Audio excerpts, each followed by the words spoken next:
बच्चों, आज हम आपके सामने लेके आए हैं ग्रुप टू की स्ट्रैटेजी। जैसे कि ग्रुप वन की स्ट्रैटेजी हमने डाली थी और आपको बताया था कि एक्सपेक्टेड पेपर कहाँ से आने वाला है, किस चैप्टर से कौन सा सवाल बनने वाला है। वैसे ही अभी हम लेके आ रहे हैं आपके सामने ग्रुप टू की स्ट्रैटेजी कि कहाँ से एक्सपेक्टेड पेपर आ सकता है। तो सबसे पहले बात कर लेते हैं ग्रुप टू के पेपर नंबर 9 की, जो ओ एम एस एम का पेपर होता है। ओ एम एस एम के क्वेश्चन में जो 2A क्वेश्चन आएगा वो चैप्टर 1 से कोई थ्योरी डालेगा। 2B और 3A ये भी थ्योरी रहेंगी चैप्टर 3 और 7 से। तो तीन चैप्टर थ्योरी के लिए इंपॉर्टेंट हो गए, चैप्टर 1, चैप्टर 3 और चैप्टर 7। इनसे एक एक थ्योरी यहाँ पे आने वाली है। ठीक है, ओएम की बात करें अगर हम तो, और ओएम से जो पार्ट बनेगा, question number 3B chapter number 2 से प्रैक्टिकल क्वेश्चन बनेगा। वो क्वेश्चन या तो डिमांड फोरकास्टिंग का होगा। जैसे अगर चैप्टर नंबर 2 की बात करें तो चैप्टर नंबर 2 में हम लोग के पास यहाँ से अगर देखें मॉड्यूल हम अपना, तो चैप्टर नंबर जो 2 है ऑपरेशन प्लानिंग, इसके अंदर बहुत सारे वेरियस टॉपिक हैं हम लोग के पास। चैप्टर नंबर 2 में वेरियस टॉपिक हैं, लेकिन इसमें से जो डिमांड फोरकास्टिंग है ज़्यादातर सवाल या तो यहाँ से बनता है या तो ये इकोनॉमिक बैच क्वांटिटी वगैरह से सवाल बनता है। ठीक है, तो मेजर मेजर चांसेस हैं कि हम लोग का जो सवाल बनने वाला है वो या तो डिमांड फोरकास्टिंग से बनेगा या फिर मटेरियल वाले चैप्टर से बन जाता, जिसमें ईओक्यू निकालना रहेगा या वेरियस लेवल निकालने रहेंगे। रीऑर्डर लेवल है ना, एवरेज लेवल है, मिनिमम लेवल है, मैक्सिमम लेवल है, ये सब निकालने को आ सकता है। 4 क्वेश्चन या तो असाइनमेंट से देगा या तो ट्रांसपोर्टेशन देगा। असाइनमेंट आने की प्रॉबिलिटी हमें ज़्यादा लग रही पर्सनली। हो सकता है कि ट्रांसपोर्टेशन का सवाल आ जाए, तो आप दोनों ही प्रिपेयर करोगे, असाइनमेंट और ट्रांसपोर्टेशन। 4 नंबर बी जो है वो सिमुलेशन का सवाल आने के चांसेस ज़्यादा लग रहे हैं, और अगर सिमुलेशन का सवाल नहीं आया तो फिर शेड्यूलिंग का सवाल आएगा। ठीक है, तो जो 4A और 4B रहता है वो चैप्टर नंबर 4 से रहता है। दोनों ही सवाल जो रहते हैं अपने पास वो चैप्टर नंबर यहाँ 4 से रहते हैं। तो 4 के अंदर बहुत सारे टॉपिक हैं, लेकिन इसमें से ये टॉपिक इंपॉर्टेंट है। इसमें या तो असाइनमेंट का सवाल आएगा या तो ट्रांसपोर्टेशन का, और इसमें आएगा सिमुलेशन या फिर शेड्यूलिंग का क्वेश्चन। क्वेश्चन नंबर 5 की बात करें तो 5 आता है ब्रेक डाउन मैनेजमेंट से। ठीक है, मतलब जो चैप्टर नंबर हम लोग का 7, जो चैप्टर नंबर यहाँ पे 7 है हम लोग का, इस वाले चैप्टर से एक क्वेश्चन बनता है। यहाँ पे आएगा प्रैक्टिकल क्वेश्चन। और 5B जो रहेगा वो सीपीएम पर्ट से रहेगा, यानी चैप्टर नंबर 6 से रहेगा। ठीक है, चैप्टर नंबर 6 से रहेगा, 7 नंबर का सवाल।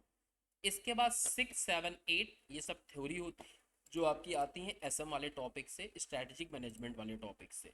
उसका भी पैटर्न लगभग लगभग सेट है। Question number 6A chapter number 8 से थ्योरी रहती है। 6B चैप्टर नंबर 11 से थ्योरी रहती है। 7A चैप्टर नंबर 10 से थ्योरी रहती है। 7B चैप्टर नंबर 9 से थ्योरी रहती है। 8A भी चैप्टर नंबर 9 से रहता है। 8B चैप्टर नंबर 8 से रहता है।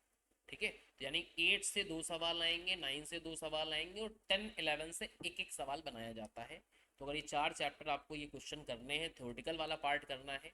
अब इसमें 9th वाले पेपर में बहुत सारे बच्चे ये प्रैक्टिकल प्रेफर करते हैं कि अपना ये सवाल लगा लिया, ये सवाल लगा लिया, ये सवाल लगा लिया, तो उनके 2-3 क्वेश्चन प्रैक्टिकल हो जाते हैं। तो अल्टीमेटली उनको 2 थ्योरी करनी पड़ती हैं, और बचती उनके पास 4 क्वेश्चन। एक ये क्वेश्चन बच जाता है 2, 6, 7 और 8। 4 क्वेश्चन में जो दो अच्छे लगते हैं, 2 थ्योरी के करते हैं। कुछ बच्चे थ्योरेटिकल अप्रोच के होते हैं, वो थ्योरी पहले करते हैं, तो वो ये सब पढ़ेंगे, ये सब याद करेंगे, ये भी याद करेंगे, और एक आधा प्रैक्टिकल क्वेश्चन करते हैं। तो ऐसा भी आप कर सकते हो, ये आपकी अपनी स्ट्रेटजी हो सकती है कि आपको थ्योरी ज़्यादा पसंद है या प्रैक्टिकल ज़्यादा पसंद है। अब चलते हैं बेटा हम लोग अगले पेपर की तरफ, पेपर नंबर 10। तो पेपर नंबर 10 आ जाता है हमारा corporate accounting and advance accounting का, ऑडिटिंग का। तो इसमें आ जाता है कॉर्पोरेट अकाउंटिंग एंड ऑडिटिंग। तो चैप्टर जो पेपर नंबर 10 है, इसमें जो क्वेश्चन नंबर 2 के दोनों पार्ट रहते हैं, ये पहले चैप्टर से रखते हैं, जो शेयर्स वाला हम लोग का चैप्टर है। ठीक है, ये जो शेयर्स वाला चैप्टर है इससे बनता है सवाल। इसमें भी बेसिकली ज़्यादातर देखा गया है कि जो क्वेश्चन नंबर 1 रहता है वो बेसिक शेयर से रहता है, issue of share, forfeiture of share, या issue of debenture, redemption of debenture, etcetera etcetera. Simple सवाल रहता है शेयर्स का। पहला सवाल नॉर्मली देखा गया कि थोड़ा हल्का रहता है।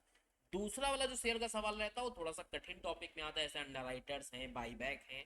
इस बार मुझे लग रहा है कि अंडर राइटर्स का क्वेश्चन आने के चांसेस ज़्यादा लग रहे हैं। तो आप शेयर्स वाले चैप्टर को पूरी तरीके से अगर तैयार कर लेंगे तो आपका क्वेश्चन नंबर 2A और B पार्ट दोनों तैयार हो जाएंगे। क्वेश्चन नंबर 3 फाइनेंशियल स्टेटमेंट का 14 नंबर का सवाल आता है। यहाँ पे आपको प्रॉफिट एंड लॉस अकाउंट बनाने को आ सकता है, स्टेटमेंट ऑफ पीएल और balance sheet. Question number 4A और 4B ये बैंकिंग और इंश्योरेंस के सवाल आते हैं, ठीक है, 7-7 नंबर का। एक क्वेश्चन आएगा इंश्योरेंस कंपनी से 7 नंबर का, एक क्वेश्चन आएगा बैंकिंग से 7 नंबर का। 5A और B ये आते हैं अकाउंटिंग स्टैंडर्ड से, ठीक है, ये आते हैं आपके कहाँ से बेटा, अकाउंटिंग स्टैंडर्ड से आ जाएंगे, इस वाले पार्ट से आ जाएंगे, चैप्टर नंबर 5 से आ जाते हैं, ये दोनों ही सवाल हम लोग के यहाँ पे। इसके बाद आता है थ्योरी पोर्शन, जो कि ये सारा है हमारा ऑडिट का सेक्शन, ठीक है। ऑडिट के सेक्शन में अगर हम पेपर की बात करें यहाँ पे, तो अपने पास ऑडिट में है 3 चैप्टर, लेकिन इसका वेटेज है 10 नंबर का, लेकिन 10 नंबर का आता नहीं, 7 नंबर का आता है, बाकी एक दो नंबर एमसीक्यू में चले जाते हैं, एक आध एमसीक्यू यहाँ से बन जाता है। तो ये 7 नंबर का यहाँ से एक क्वेश्चन आएगा, और इस 8वें चैप्टर से एक क्वेश्चन आता है 7 नंबर का। इससे आते हैं 7-7 नंबर के 4 क्वेश्चन। डिफरेंस यहाँ देख सकते हो आप इसका अलग अलग, ठीक है, कि अलग अलग कैसे चलता है यहाँ देख सकते हो। तो चैप्टर नंबर 6 से यहाँ एक क्वेश्चन आता है, चैप्टर नंबर 7 से यहाँ के 4 सवाल बनते हैं, और चैप्टर नंबर 8 का यहाँ पे एक क्वेश्चन बनता है। तो यानी अगर आपने ये ऑडिट वाला सेक्शन अच्छे से तैयार कर लिया, तो आप 3 क्वेश्चन तो यहाँ से कर सकते हो ऑडिट के थ्योरी वाले। फिर से वही है जो OMSM में है, जो थ्योरेटिकल अप्रोच का बच्चा रहता है वो ऑडिट की थ्योरी करना पसंद करता है और यहाँ 2 सवाल लगाता है, और जो प्रैक्टिकल अप्रोच का बच्चा होता है वो यहाँ के 4 सवाल लगाता है और ऑडिट में किसी भी एक क्वेश्चन को अटेम्प्ट करता है। तो अगर आप प्रैक्टिकल अप्रोच के हो तो आपको 4 प्रैक्टिकल चीजें मिल जाएंगी, 4 सवाल प्रैक्टिकल मिल जाएंगे 14-14 नंबर के, जो पार्ट में डिवाइडेड होंगे कहीं कहीं पे 7-7 नंबर के, लेकिन ओवरऑल देखें तो आप 56 नंबर का पेपर जो है 56 मार्क का प्रैक्टिकल पेपर अटेम्प्ट कर सकते हो, 30 मार्क्स का एमसीक्यू, तो आपको सिर्फ 14 नंबर की थ्योरी अटेम्प्ट करनी पड़ेगी। वही आप अगर थ्योरेटिकल अप्रोच के बच्चे हो तो आप 14-42 यानी 42 मार्क्स का पेपर थ्योरी से अटेम्प्ट कर सकते हो, 30 मार्क्स का पेपर आप अटेम्प्ट कर सकते हो किससे, एमसीक्यू से, और आपको सिर्फ 28 नंबर का प्रैक्टिकल अटेम्प्ट करने की जरूरत पड़ेगी। तो अपने हिसाब से आप चीजें देख सकते हो। तो ये हो गई बेटा पेपर नंबर 10 की बातें। अब आ जाते हैं हम लोग पेपर नंबर 11 में। अब आ जाते हैं हम लोग पेपर नंबर 11 में। पेपर नंबर 11 में अगर हम लोग देखते हैं यहाँ पे, तो पेपर नंबर 11 है हमारा FM का और बिजनेस डेटा एनालिसिस का, मतलब BDA का। तो पेपर नंबर 11 के अंदर जो पहला क्वेश्चन आता है 2A, वो चैप्टर नंबर 2 से कोई थ्योरी देता है, ठीक है। चैप्टर नंबर 11 जो है, मतलब पेपर नंबर 11 जो, इसमें थ्योरी की बातें बहुत अलग ढंग से की जाती हैं, तो थोड़ा सा इसमें आपको समझना पड़ेगा। तो आओ समझा देते हैं। इस पूरे पेपर में अगर हम लोग देखें, ठीक है, तो एक यहाँ ये थ्योरी वाला चैप्टर है, ठीक है, एक थ्योरी वाला चैप्टर कौन सा है हमारा, चैप्टर नंबर 2 है, 1 नहीं। तो एक थ्योरी वाला चैप्टर है चैप्टर नंबर 2, यानी ये यहाँ मैं क्रॉस लगा रहा हूँ, और 4 चैप्टर हैं ये थ्योरी के। इन 5 चैप्टर में से किसी 4 चैप्टर का एक एक क्वेश्चन थ्योरी का आता है, ठीक है। इन 5 में से कोई 4 चैप्टर के थ्योरी क्वेश्चन आएंगे। कहाँ कैसे आते हैं वो समझा देते हैं आपको। एक थ्योरी का क्वेश्चन यहाँ आएगा, एक थ्योरी का क्वेश्चन यहाँ आएगा, एक थ्योरी का क्वेश्चन यहाँ आएगा, एक थ्योरी का क्वेश्चन यहाँ आएगा। इसकी थ्योरी तो 99% सेट है कि चैप्टर नंबर 2 से आती है, लेकिन ये 3 थ्योरियां एकदम पैटर्न सेट नहीं है। SM से आएगी, किस चैप्टर से आएगी वो नहीं पता होता है, ठीक है। SM से आएगी लेकिन किस चैप्टर से ही बनेगी वो नहीं पता है। तो अगर ये चारों चैप्टर आप SM के तैयार करोगे तो इनसे एक एक क्वेश्चन थ्योरी के आएंगे। अब यहाँ अगर मान लीजिए आगे आपका 8 नंबर 9 नंबर से थ्योरी, 8 नंबर चैप्टर से 9 नंबर से, तो यहाँ हो सकता है 10 वाले चैप्टर से बना दे, हो सकता है यहाँ आपका 8 नंबर से चैप्टर से थ्योरी बनाए, यहाँ 10-11 से बना दे, ठीक है। तो चैप्टर जो थ्योरी में हैं वो टोटल 5 चैप्टर हैं, 4 ये वाले चैप्टर और एक ये वाले चैप्टर। इन 5 चैप्टर मिला के 4 थ्योरी आने वाली हैं 7-7 नंबर की अलग अलग चैप्टर से। किसी चैप्टर से 2 क्वेश्चन नहीं आएंगे थ्योरी के, ध्यान रखना है। तो यानी एक एक चैप्टर अगर थ्योरी का तैयार करते जाते हो तो मोटा मोटा आप समझ सकते हो कि 5 चैप्टर आपने तैयार कर लिए तो 28 नंबर की थ्योरी आप अटेम्प्ट कर पाओगे। इससे ज्यादा थ्योरी इस पेपर में नहीं आती है। आगे चलते हैं, प्रैक्टिकल बातें करते हैं। क्वेश्चन नंबर 3A रेशियो का सवाल रहने वाला है। Question number 3B cash flow statement का रहेगा। 4A कंपैरेटिव का रहेगा या कॉमन साइज का, ज्यादातर चांसेस कंपैरेटिव के होते हैं तो कंपैरेटिव या कॉमन साइज का रहेगा। 4B कॉस्ट ऑफ कैपिटल का एक 7 नंबर का सवाल आएगा, जिसमें बेसिकली आपको वर्किंग कैपिटल निकालनी, मतलब वर्किंग कैपिटल बोल दिया हमने गलती से, कॉस्ट ऑफ कैपिटल निकालनी होगी, WACC, weighted average cost of capital का सवाल रहने वाला है। क्वेश्चन नंबर 5A और 5B ये कैपिटल बस्टिंग के सवाल आते हैं 7-7 नंबर के। क्वेश्चन नंबर 6 और 6B ये दोनों वर्किंग कैपिटल के रहते हैं। वर्किंग कैपिटल में कई सारे टॉपिक हैं आपके पास, ठीक है। जैसे अगर वर्किंग कैपिटल वाले चैप्टर को मैं खोलता हूं यहां से, तो वर्किंग कैपिटल के अंदर कई सारे टॉपिक हैं। तो एक तो होता है सिंपल, जहां पे आपको वर्किंग कैपिटल निकालनी होती है। तो ज्यादातर देखा गया है कि एक तो वर्किंग कैपिटल वाला सवाल आता है, जहां पे आप सारी नेट एसेट्स लिखते हो, सारी एसेट्स लिखते हो ना, करंट एसेट फिर करंट लायबिलिटी माइनस करते हो, फिर वर्किंग कैपिटल आ जाती है। तो एक सवाल तो वैसा लगाने के लिए आएगा। और एक सवाल आता है रिसीवेबल मैनेजमेंट का, जहां पे एक से ज्यादा आपको क्रेडिट पॉलिसी दी जाती है और उसमें से किसी एक क्रेडिट पॉलिसी को आपको सेलेक्ट करना होता है, तो वो सवाल होता है रिसीवेबल मैनेजमेंट का। तो उसका सवाल एक आएगा 6B के अंदर। 7A जो रहता है उस लीवरेज का सवाल रहता है। 7B कैपिटल स्ट्रक्चर का सवाल रहेगा, ज्यादातर चांसेस है। और इसका सवाल अगर नहीं देता है तो फिर वो डिविडेंड पॉलिसी का यहाँ पे सवाल दे सकता है। वैसे ज्यादा चांसेस इस बार कैपिटल स्ट्रक्चर के हैं, तो हमने उसी को चूज किया है। तो ये बात होगी बेटा पेपर नंबर 11 की। अब लास्ट पेपर देख लेते हैं, पेपर नंबर 12 जो है हमारा मैनेजमेंट अकाउंटिंग का पेपर, ठीक है। इसके अंदर जो क्वेश्चन नंबर 2 रहता है 7 मार्क्स का, वो थ्योरी आएगी चैप्टर नंबर 1 से। Question number 2B activity based costing का प्रैक्टिकल सवाल आने वाला है 7 नंबर का। क्वेश्चन नंबर 3, 4, ठीक है, 3 और 4 का A और B पार्ट, मतलब 28 नंबर का पेपर बनता है डिसीजन मेकिंग वाले चैप्टर से,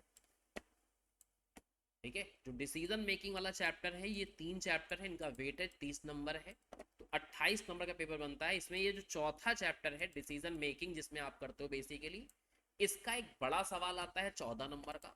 एक सवाल यहां से आता है मार्जिनल कॉस्टिंग से, जो बेसिक सवाल होता है, जैसा कि आप ग्रुप 1 में पढ़ चुके हो वैसा सवाल बनता है। फिक्स कॉस्ट दे दिया है, कंट्रीब्यूशन वगैरह निकालना है, पीवी रेशियो निकालना है, मार्जिन ऑफ सेफ्टी निकालना है, ब्रेक इवन पॉइंट निकालना है, ऐसा। और एक सवाल बनाता है ट्रांसफर प्राइसिंग से, तो इससे 28 नंबर का स्लॉट यहां से बुक होता है। तो जो क्वेश्चन नंबर 3 आता है वो 14 नंबर का रहेगा, जिसमें डिसीजन मेकिंग मतलब चैप्टर नंबर 4 से सवाल बनाएगा। और 4A 4EB जो है वो मार्जिनल कॉस्टिंग का एक सिंपल क्वेश्चन होगा चैप्टर नंबर 3 से, और एक ट्रांसफर प्राइसिंग का चैप्टर क्वेश्चन होगा चैप्टर नंबर 5 से। स्टैंडर्ड कॉस्टिंग भी 28 नंबर का आता है, स्टैंडर्ड कॉस्टिंग, ठीक है। वैसे यहाँ 15 नंबर वेट दिया है, लेकिन पेपर पैटर्न जो है उसके हिसाब से अगर देखें तो भैया आता है हमारा स्टैंडर्ड कॉस्टिंग 21 नंबर का। 28 नंबर हमने गलती से बोल दिया, 21 नंबर का। एक इसका बड़ा सवाल आता है 14 नंबर का, और एक मीडियम सवाल आता है 7 नंबर का। एक सवाल आता है आपका बजट चैप्टर से।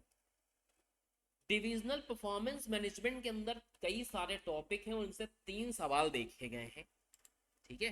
तो डिविजनल परफॉर्मेंस मैनेजमेंट जो चैप्टर है उसको खोल देते हैं एक बार। तो जो आपका डिविजनल परफॉर्मेंस मैनेजमेंट वाला चैप्टर, इसके अंदर कई सारे टॉपिक हैं।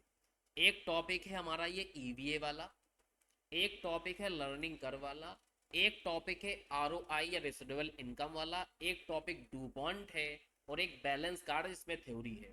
तो हमारा मानना है कि ज्यादातर या तो यहां से एक थ्योरी आएगी 7 नंबर की, और इन तीनों में से कहीं 2 सवाल आएंगे 7-7 नंबर के। कहीं का मतलब रहेंगे यही 3 जगह पे, लेकिन इन तीनों में से ज्यादातर चांसेस है कि एक बैलेंस कार्ड की थ्योरी देगा, ठीक है। और इन दो टॉपिक से क्वेश्चन बनाने वाला है। एक ईवीए का हमें लग रहा है सवाल आ जाएगा, और एक आ जाएगा लर्निंग कर्व का, ठीक है। टॉपिक और भी 2 बचते हैं, लेकिन ये इतना इंपॉर्टेंट नहीं, तो इसको आप छोड़ सकते हो। तो ये टॉपिक छोटा सा है, तो इससे एमसीक्यू वगैरह बनाता है, लंबे सवाल नहीं बनाता है। तो हमारी उम्मीद है कि यहाँ से 7 नंबर का प्रैक्टिकल क्वेश्चन पूछेगा, यहाँ से 7 नंबर का प्रैक्टिकल क्वेश्चन पूछेगा, और एक बैलेंस कार्ड की थ्योरी पूछ सकता है 7 नंबर की। इसके बाद क्वेश्चन नंबर 8B थ्योरी आती है, रिस्पॉन्सिबिलिटी अकाउंटिंग वाले चैप्टर से आती है, जो ये लास्ट चैप्टर है रिस्पॉन्सिबिलिटी वाला, इससे आ जाता है आपका क्वेश्चन, ठीक है। कभी कभी देखा गया है कि यहाँ डिविजनल परफॉर्मेंस के अंदर यहाँ पे वो 2 ही सवाल पूछता है, और एक सवाल वो पूछ लेता है इससे, डिसीजन थ्योरी से, और इसके भी आने के चांसेस भरपूर बनते हैं। तो यहाँ पे थोड़ा सा इंस्टीट्यूट कभी कभी गेम प्ले कर जाता है, तो इन तीनों सवालों के लिए ये ज़्यादातर देखा गया है कि 2 सवाल डिविजनल परफॉर्मेंस से आते हैं और एक सवाल इस चैप्टर से आ जाता है डिसीजन थ्योरी वाले से। तो इसको भी आपको तैयार करना है। इस चैप्टर से भी 7 नंबर का क्वेश्चन बनेगा डिसीजन थ्योरी का। तो यहाँ एक जगह डिसीजन थ्योरी आएगी, किसमें देगा वो नहीं कंफर्म है कि 7 के साथ में देगा, यहाँ देगा, यहाँ देगा या यहाँ देगा। तो 99% चांसेस है कि इन दोनों तीनों में से 2 जगह तो डीपीएम का कुछ आएगा, डिविजनल परफॉर्मेंस मैनेजमेंट का आएगा, और एक जगह आएगी ये वाला अपना क्या कहते हैं डिसीजन वाला आ जाएगा, कुछ डिसीजन मेकिंग करके। ठीक है, इसके अंदर हम लोग डिसीजन ट्री वगैरह बनाते हैं, है ना, और एक्सपेक्टेड वैल्यू वाले सवाल होते हैं, तो वो सब लोग लगाते हैं, तो उसका सवाल यहाँ से बनाया जा सकता है। तो ये रही आपकी ग्रुप 2 की स्ट्रेटेजी। इस हिसाब से अपनी प्रिपरेशन आप कर सकते हो, इस हिसाब से रिवीजन कर सकते हो और अपना अच्छा स्कोर कर सकते हो ग्रुप 2 में। वीडियो पसंद आई हो तो एक लाइक और एक सब्सक्राइब जरूर कर दें। धन्यवाद।